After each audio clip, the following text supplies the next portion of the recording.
Hey guys, it's Libby, and today I want to review two plays by Anton Chekhov. They are The Seagull and The Cherry Orchard. Now, the only exposure to Chekhov I've had before reading these was his short story The Bet, which I read in high school, just like everybody else I expect. So I read these because, this is going to sound super dorky, I wanted to give myself an education in modernist plays. So I started here with some of the earlier stuff, and expect some videos forthcoming about Henrik Ibsen, August Strindberg, George Bernard Shaw, and Eugene O'Neill, who are the other people whose plays I want to read.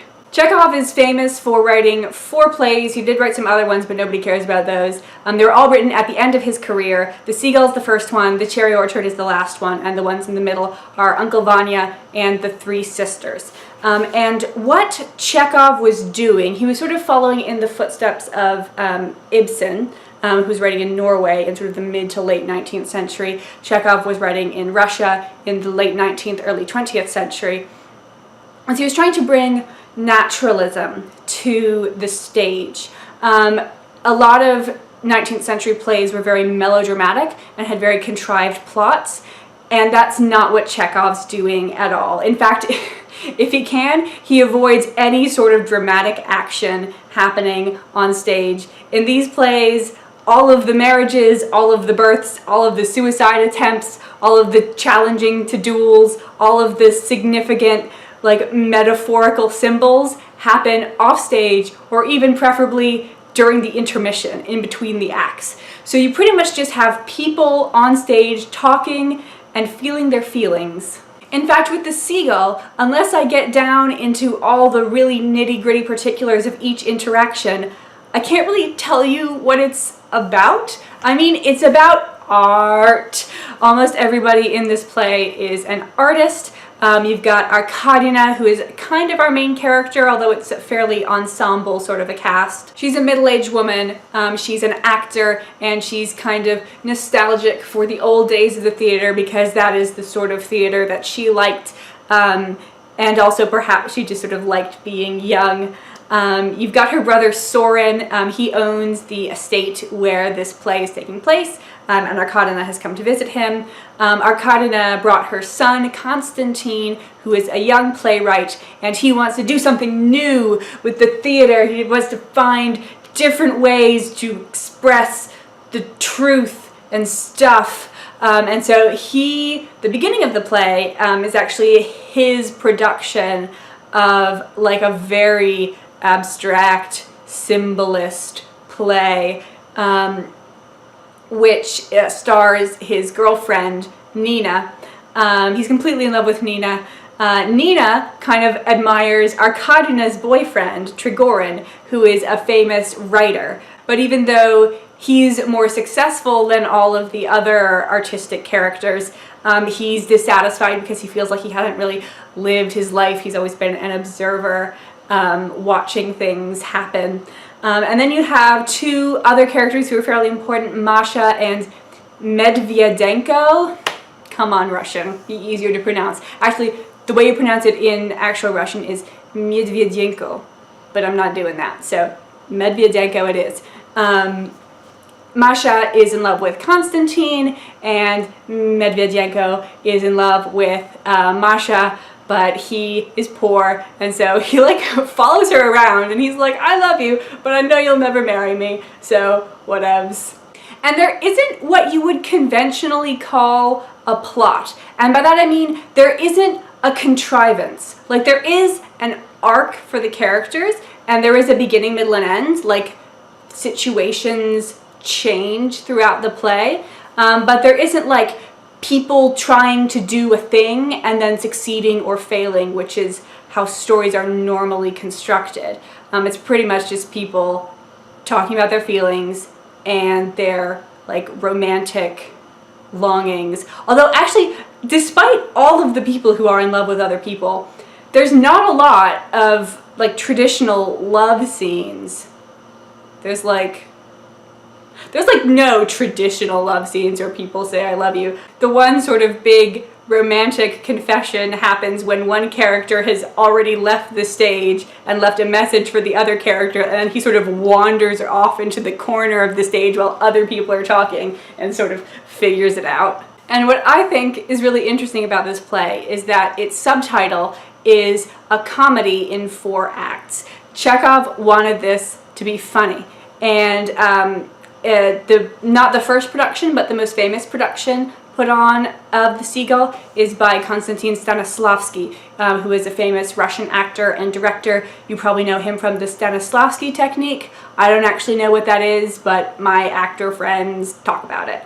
So Stanislavski was like, no, this is not a comedy, this is a tragedy. And he basically just ignored what Chekhov said. I'm kind of wondering if because Stanislavski was an artistic person himself, he had difficulty making fun of the characters, the artistic characters in the work. I come down hard agreeing with Chekhov. I definitely think this is funny. There were moments when I laughed out loud reading this. Let me give you a couple of examples. The very beginning of the play is, "Why do you always wear mourning? I dress in black to match my life.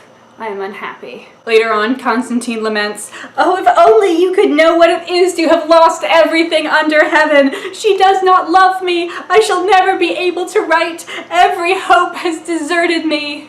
And then later in the play, Chekhov just seems to be straight up making fun of his characters. At one point, Constantine says, talking about Trigorin, "But you must not insist on my seeing him again, mother. I couldn't stand it." Entered Trigorin. And so you have this contrast between the heightened emotions of the characters and the sort of mundaneness of the plot and the themes, which basically just makes the characters ridiculous. I think if you were going to do this as a tragedy, it would just come off as very self-indulgent. Now turning to The Cherry Orchard, this one does have a little bit more of a plot happening, but there's still not a lot of traditional dramatic action that takes place on stage. Nobody ever actually does anything, they just talk about things. And that's kind of what the story is about. It's about people whose inaction causes tragedy to them. So our main character is Lyubov Ravnevskaya, something like that.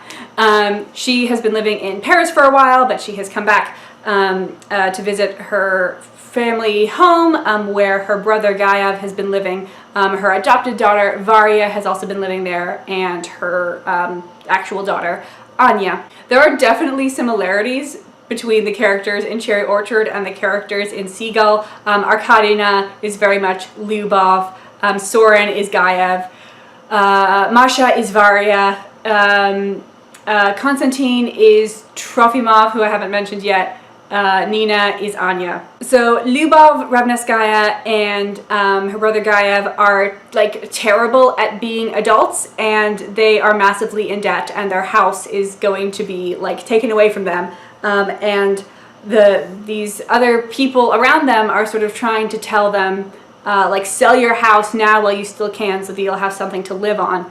There's 3 men who sort of come into this family and try to tell them what to do. One of them is Trofimov, who is the Constantine character. He is a revolutionary. You can sort of see the beginnings of the communist revolution, even though this play is written in 1904. And he, like, I don't think he particularly is interested in being helpful to Lyubov and Gayev. He's just interested in, like, talking about his own grand theories. Then you've got Pischik, who is another landowner in the area who has also fallen on hard times, and he keeps talking about all of these business ventures that he's going to start, but he never actually does. And then there's I can't say it, Lopakhin, who is quite possibly the most interesting character. This play is taking place in 1904. Russian serfdom was abolished in 1861 or 62. People inform me that there is a difference between Russian serfdom and American slavery. I haven't actually figured out what that is yet. Being a serf was really just absolutely no fun. And Lopakhin was born a serf. His father and his grandfather belonged to the estate that Lyubov and Gaev now own. But after the abolition of serfdom, he made enough money that now he is the richest person in the neighborhood. He is wealthier than the people who owned his ancestors. Now, the same thing happened with Cherry Orchard as happened with the Seagull. Chekhov wrote it to be a comedy, but Stanislavski, when he directed it, did it as a tragedy. And I kind of wish I knew more about the political situation of Russia in this time period, because I think your politics are going to influence how you interpret this, like how willing you are to laugh at these, like they are oblivious rich people, or oblivious privileged people, they're not rich anymore, but like they do have feelings, like you kind of get the impression that just the system has failed them, because they just don't get it. Now to compare them. I gave the Seagull 5 stars, and I gave the Cherry Orchard, I listed it as 4. It's more of a 3.75. I think some of this had to do with the translation. I read Marion Fell's translation of the Seagull and Julius West's translation of the Cherry Orchard. I think Marion did a little bit of a better job just rendering the language.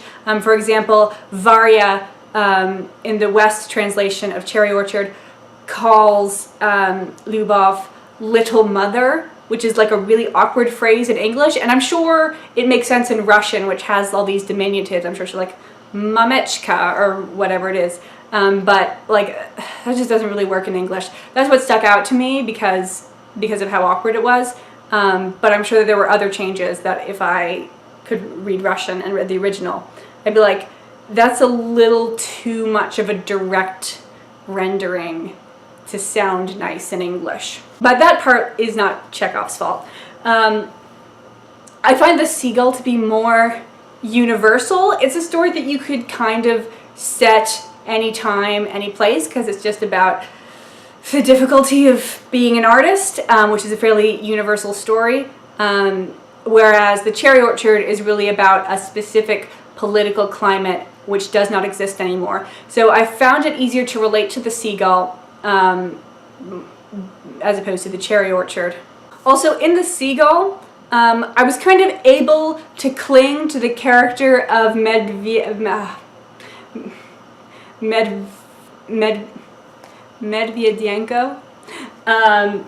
as like the sort of the moral character amongst all of these kind of self-obsessed artists. He is but a humble school teacher, and he's in love with Masha, who is the daughter of the sort of estate manager for this grand house. Masha is in love with Konstantin, the sort of gentry artist, and he loves her so much, and she just ignores him. And then everybody else is quite rude to him. And then I tried to do the same thing with Lopakhin, the dudes whose names you can't pronounce. Something about the guys whose names you can't pronounce. I tried to do the same with Lopakhin in the Cherry Orchard, because he is like the guy that you want to root for. He's the guy who clawed his way up from nothing with hard work, and he's a better person, right? He needs to be a better person than all of these dumb aristocrats. But he too, like, really struggles with inaction. After I finished the Cherry Orchard, I wasn't totally sure how to approach it in my mind.